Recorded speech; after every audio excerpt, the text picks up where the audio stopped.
Teacher और student की दिल छू लेने वाली कहानी। स्कूल में 20 से ज़्यादा टीचर्स थे, लेकिन लता टीचर में कुछ तो खास था। वह बच्चों की सबसे फेवरेट टीचर थी।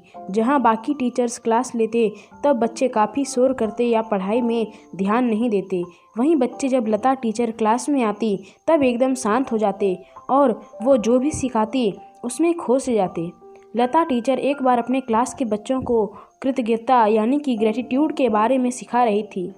टीचर ने बोर्ड पर ग्रेटिट्यूड शब्द लिखा, उसके बारे में सभी बच्चों को समझाया और बाद में हर एक बच्चे को एक पेपर देकर उस चीज़ या व्यक्ति की ड्राइंग करने के लिए कहा जिनके बारे में बच्चों को लगता है कि वो उस चीज़ या व्यक्ति को एहसानमंद हैं।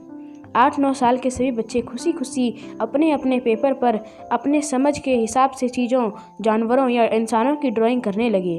लता टीचर ने खुश और मज़े से चित्र बना रहे सभी विद्यार्थियों से कहा कि आप बहुत मज़ा आएगा, क्योंकि आप जो भी चित्र बनाएं आपको क्लास के सामने दिखाना है और आप क्यों अपने आप को उसके आभारी मानते हैं यह सारे क्लास को बताना है।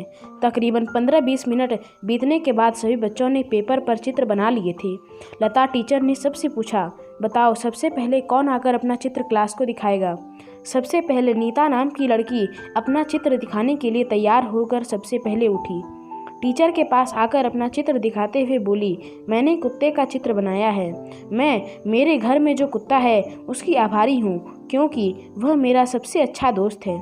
जब मैं घर पर रहती हूँ तब वह मेरे साथ खेलता है और उसके साथ मुझे बहुत मज़ा आता है। सारे क्लास ने उसके लिए तालियां बजाई। लता टीचर ने पूरे क्लास को बताया, हमें जानवरों के साथ अच्छा व्यवहार करना चाहिए। दूसरे नंबर पर अनिल नाम का लड़का खड़ा हुआ।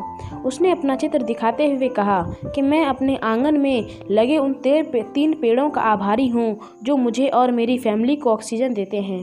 लता टीचर ने उसे शाबाशी दी और सारे क्लास को यह बताया कि हमें सिर्फ उन 3 पेड़ों के नहीं बल्कि पृथ्वी के सारे पेड़ों का एहसानमंद होना चाहिए। यह सिलसिला चलता रहा। किसी बच्चे ने चॉकलेट का चित्र बनाया था तो किसी ने अपने खिलौनों का। जितने मासूम वह बच्चे थे उतने ही मासूम उनके विचार थे। सभी को बहुत मज़ा आ रहा था। लता टीचर की नज़र अजय पर पड़ी, जो चुपचाप अपना चित्र हाथ में लिए शांत बैठा था।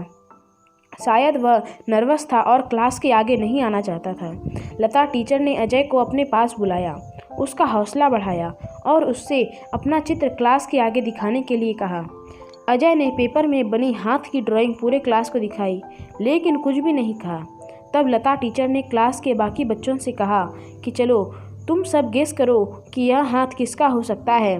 अजय बताएगा कि आपका जवाब सही हो या नहीं। एक बच्ची ने जवाब दिया कि यह हाथ पुलिस वालों का होगा, क्योंकि पुलिस वाले हमारी रक्षा करते हैं। अजय ने ना में सर हिलाया। दूसरे बच्चे ने कहा कि यह हाथ भगवान का हो सकता है, क्योंकि भगवान के तो सभी आभारी होते हैं। अजय ने फिर से ना कहा।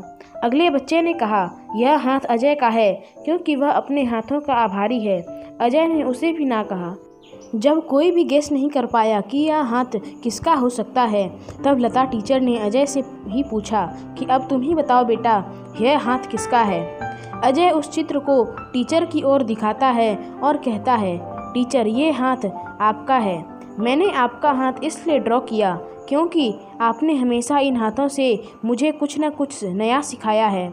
जब एक बार मैं झूले से गिरने वाला था तब आपने इन्हीं हाथों से मुझे गिरने से बचाया था। जब मैं अपना होमवर्क ठीक से करता था तो आप इन्हीं हाथों से मेरे सिर पर हाथ रख मुझे शाबाशी और आशीर्वाद देती थी, और जब भी मैं किसी भी कारण से रोता तो आप इन्हीं हाथों से मेरी आंसू पोंछती थी। इसलिए मैं आपके हाथों का आभारी हूँ। अजय की बातें सुन लता टीचर की आंखें भीग गई और उन्होंने अजय के सर पर प्यार से हाथ घुमाया और उसे गले लगा लिया। दोस्तों, दुनिया में सभी लोग समान हैं। सभी को एक समान सिर, पैर, आँखें, कान, नाक और बाकी के अंग हैं, लेकिन जो सबके पास अलग अलग है वो है लोगों की सोच, उनका स्वभाव। ये स्वभाव ही है जो लता टीचर को बच्चों का उनका फेवरेट बना देता है और बाकी के टीचर्स को नहीं।